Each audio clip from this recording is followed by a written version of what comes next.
नमस्कार, मैं विक्रम सिंह इतिहास की बात ब्लॉग के चैनल में आपका स्वागत करता हूं। मेरे इस वीडियो को सब्सक्राइब, लाइक, शेयर एवं कमेंट करने हेतु निवेदन है। आज हम सिखों के छठे गुरु हरगोविंद की जीवनी शिक्षाओं को जानेंगे। गुरु हरगोविंद का जन्म 19 जून 1595 ईस्वी को गुरु की बड़ाली अमृतसर पंजाब में हुआ था। उनके पिता का नाम गुरु अर्जुन देव और माता का नाम गंगा था। उनके 3 विवाह हुए। उनकी पत्नियों का नाम नानकी, महादेवी और दामोदरी था। उनके 5 पुत्र बाबा गुरुदिता, गुरुदिवा, बाबा सूरजमल, बाबा अनिराय, बाबा अटल राय, गुरु तेग बहादुर, एक पुत्र बीबी बौरो थी। गुरु हरगोविंद साहब की शिक्षा दीक्षा महान विद्वान भाई गुरुदास की देखरेख में हुई। जब गुरु हरगोविंद ने गुरु की गद्दी संभाली उस समय उनकी आयु 11 वर्ष की थी। गुरु हरगोविंद ने धर्म की रक्षा के लिए सिखों को सैनिक बनाने का कार्य आरंभ किया। उनके पिता गुरु अर्जुन ने अपनी मृत्यु से पहले उन्हें संदेश भेजा था कि उनसे कहना कि वह शोक न मनाए और न पुरुषत्व विहीन व्यक्ति की भांति रोए, बल्कि ईश्वर से प्रार्थना करें वह अपने सिंहासन पर पूर्ण शस्त्र धारण करके बैठे और अपनी सामर्थ्य के अनुसार बड़ी से बड़ी सेना रखे। गुरु हरगोविंद ने अपने पिता की आज्ञा का पालन किया। 10 दिनों तक उन्होंने ग्रंथ साहब का पाठ कराया और अपने कमर में 2 तलवारें बांधकर वह गद्दी पर बैठे। उनकी 2 तलवारें धारण करने का अर्थ भौतिक मीरी और आध्यात्मिक फकीरी दोनों शक्तियों का प्रधान होना था। उन्होंने अपने अनुयायियों से धन के स्थान पर घोड़े और शस्त्र लेने आरंभ किए, उन्हें मांस खाने की आज्ञा दी और उन्हें धार्मिक शिक्षा के साथ सैनिक शिक्षा प्रदान की। उन्होंने 12 फुट ऊंचा तख्तकाल बंगा का निर्माण किया और उस पर बैठकर अपने शिष्यों से मिलना आरंभ किया। उनका आशय था कि जिस प्रकार बादशाह तख्त पर बैठकर दरबार करता है उसी प्रकार गुरु पवित्र तख्त पर बैठने का सम्मानित अधिकार रखता है। उन्होंने दरबार में नगाड़ा बजाने की व्यवस्था को आरंभ किया जो राज सत्ता का प्रतीक था।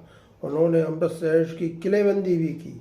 उन्होंने सिक्खार करना भी आरंभ किया और धार्मिक गानों के साथ साथ सैनिक गानों का गाना बजानों का आरंभ किया। इस प्रकार गुरु हरगोविंद ने सिखों में सैनिक भावना, सैनिक शिक्षा और स्वरक्षा के लिए शस्त्र धारण करने की क्रियाएं आरंभ की। गुरु हरगोविंद द्वारा सिखों को सैनिक भावना प्रदान करना परिस्थितियों के अनुकूल था। गुरु अर्जुन ने ही यह समझ लिया था कि अकबर के पश्चात मुगल बादशाहों की धार्मिक उदारता की नीति नहीं रही थी, क्योंकि अकबर के शासनकाल में ही कट्टर इस्लाम के समर्थकों ने उनकी धार्मिक उदारता की नीति का विरोध करना आरंभ कर दिया था। इस कारण गुरु अर्जुन ने अपने अनुयायियों को धर्म की रक्षा के लिए उन्हें सैनिक शिक्षा देना आरंभ कर दिया था। जिन परिस्थितियों में गुरु अर्जुन की मृत्यु हुई वे भी स्पष्ट कर रही थी कि धर्म की रक्षा के लिए शस्त्र उठाने की आवश्यकता हो सकती है। इस कारण गुरु हरगोविंद को सैनिक शक्ति एकत्रित करनी आरंभ की। मुगल बादशाह जहांगीर ने गुरु हरगोविंद के पिता पर किए गए जुर्माने की मांग की और उनके इनकार करने पर उनको ग्वालियर के किले में बंदी बना लिया। इस किले में और भी कई राजा थे जो मुगल सल्तनत का विरोध करते थे। वे पहले से ही कारावास भोग रहे थे। गुरु हरगोविंद साहब लगभग 3 वर्ष ग्वालियर किले में बंदी रहे। महान सूफी फकीर मियाँ मीर गुरु हरगोविंद साहब के श्रद्धालु थे। जहांगीर की पत्नी नूर जहां मियाँ मीर की सेविका थी। इन लोगों ने भी जहांगीर को गुरु हरगोविंद की महानता और प्रतिभा से परिचित करवाया और मुगल बादशाह जहांगीर से गुरु हरगोविंद को रिहा करने के लिए दबाव बनाया। अतः मुगल बादशाह जहांगीर ने जब गुरु हरगोविंद को रिहा किया जाने का आदेश दिया तो वह अपने साथ कैद हुए 52 राजाओं को भी रिहा करने के लिए अड़ गए। जहांगीर एक साथ 52 राजाओं को रिहा नहीं करना चाहता था, इसलिए उसने कूटनीति बनाई और आदेश दिया जितने राजा गुरु हरगोविंद साहब का दामन थाम कर बाहर आ सकेंगे वे रिहा कर दिए जाएंगे। गुरु हरगोविंद ने इसके लिए एक युक्ति निकाली कि जेल से रिहा होने पर नया कपड़ा पहनने के नाम पर 52 कलियों का अंगरखा सिलवाया। गुरु हरगोविंद ने उस अंगरखा को पहना और हर कली के छोर को 52 राजाओं ने पकड़ लिया। इस तरह से सब राजा रिहा हुए। गुरु हरगोविंद की सूझबूझ की वजह से उन्हें दाता बंदी छोड़ के नाम से बुलाया गया। ग्वालियर किले में इस घटना का साक्षी गुरुद्वारा दाता बंदी छोड़ है। इसके पश्चात जहांगीर के शासनकाल में सिखों का कोई विवाद मुगलों से नहीं हुआ, परंतु मुगल बादशाह शाहजहां के सिंहासन पर बैठते ही सिखों को मुगलों से संघर्ष आरंभ हो गया। उसने सिखों की भावना को उस समय चोट पहुंचाई जब लाहौर में स्थित अर्जुन बावड़ी को मिट्टी से भरवाकर वहां एक मस्जिद का निर्माण कराया। बाद में एक साधारण घटना से सिखों और मुगलों का संघर्ष आरंभ हो गया। मुगल बादशाह शाहजहां का एक प्रिय बाज उड़कर गुरु हरगोविंद के खेमे पहुंच गया तथा गुरु ने उसे पकड़कर अपने पास रख लिया, और जब मुगलों ने उसे वापस मांगा तब उसे देने से इनकार कर दिया। उस समय थोड़े झगड़े के पश्चात एक मुगल अधिकारी के मध्यस्थ बन जाने पर झगड़ा समाप्त हो गया। सिखों में मुगलों के भी निम्नलिखित छोटे संघर्ष हुए।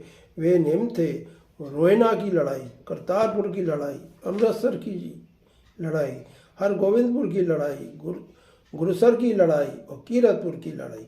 परंतु 1634 ईस्वी में अमृतसर के निकट सिखों और मुगलों की सेना की एक टुकड़ी के मध्य युद्ध हुआ। इस कारण गुरु हरगोविंद साहब करतारपुर चले गए, जहां उन्होंने किलेबंदी कर रखी थी। तब भी मुगलों के समय पर झगड़े होते रहे। यह समझकर कि सिख मुगलों की शक्ति का मुकाबला नहीं कर सकते और संघर्ष करने से भी धर्म की सुरक्षा करना कठिन होगा, गुरु हरगोविंद साहब कीरतपुर चले गए, जो कहलूर राज्य में एक हिंदू राजा के अधीन था तथा जहां मुगलों का प्रत्यक्ष शासन नहीं था। इस कारण गुरु हरगोविंद के समय में सिखों और मुगलों में कोई बड़ा संघर्ष नहीं हुआ। गुरु हरगोविंद जी ने एक विद्रोही के रूप में मुगल शासन से प्रत्यक्ष संघर्ष नहीं किया। उनका संघर्ष मुगल बादशाह से तो क्या, पंजाब के मुगल सूबेदार से भी नहीं हुआ। मुगलों से उनका संघर्ष स्थानीय झगड़ों के रूप में हुआ, परंतु धर्म की रक्षा के लिए सिखों को हथियार उठाने हैं, यह शिक्षा उन्होंने सिखों को अवश्य प्रदान की। वह समझते थे कि उस समय तक सिख संप्रदाय प्रत्यक्ष रूप से मुगल प्रशासन से संघर्ष करने की शक्ति नहीं रखता था। इस कारण उन्होंने 2 बार अपना निवास स्थान बदला और पंजाब के मुख्य प्रदेश को छोड़कर पहाड़ियों में चले गए। मुगलों से उनके संघर्ष का समय भी बहुत थोड़ा रहा। कुछ वर्षों को छोड़कर प्राय 40 वर्ष तक गुरु की गद्दी पर रहने के समय में उनका मुगलों से संघर्ष नहीं हुआ। अपनी समझदारी और नीति से गुरु हरगोविंद ने सिख संप्रदाय को मुगलों की विनाशकारी शक्ति से बचाया भी, और साथ साथ सिखों में धर्म के लिए मर मिटने की भावना को जागृत करने तथा उसे बनाए रखने में भी सफलता प्राप्त की। सन 1644 ईस्वी में कीरतपुर पंजाब में उनकी मृत्यु हो गई। मृत्यु से पूर्व हरगोविंद ने अपने पुत्र के पोते हरिराय को अपना उत्तराधिकारी घोषित कर दिया। मेरे इस वीडियो को सब्सक्राइब, लाइक, शेयर एवं कमेंट करने हेतु निवेदन है। धन्यवाद।